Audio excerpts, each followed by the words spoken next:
There is a fine line between love and lust. مجھے اپنا یہاں ایک شعر یاد آتا ہے کہ لگتی ہے مگر یہ محبت نہیں ہے، جسموں کی کشش ہے محبت نہیں ہے۔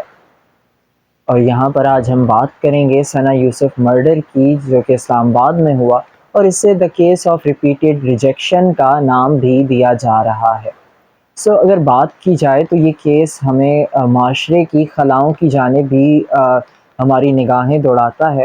کہ کیسے معاشرے میں ہمارے یہ خلا موجود ہے کہ کسی کو یہ بھی کاؤنسلنگ کی ضرورت ہے یہاں پر کہ آپ کو اگر کوئی ریجیکٹ کرتا ہے یا پھر آپ جو چاہتے ہیں اگر ویسا نہ ہو تو آپ نے اس پر ریئیکٹ کیسے کرنا ہے۔ آپ نے فرسٹریٹ نہیں ہونا اور کوئی ایسا قدم نہیں اٹھانا کہ جس سے نہ صرف آپ اپنی جان کے لیے بلکہ دوسروں کی جان کے لیے بھی خطرہ بن جائیں۔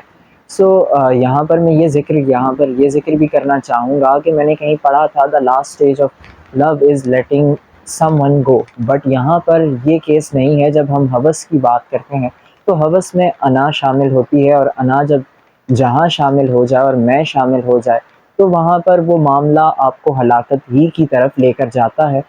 اور یہاں پر اگر قاتل کی بات کی جائے تو جیسے کل اسلام آباد پولیس اور محسن نقوی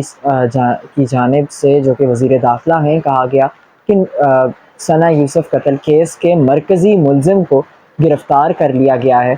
تو ہم یہاں پر یہ بات بھی کہیں گے کہ یہاں پر ہم نے پولیس کو تو ایک اچھا کردار ادا کرتے دیکھا کہ ودن 24 آورز اس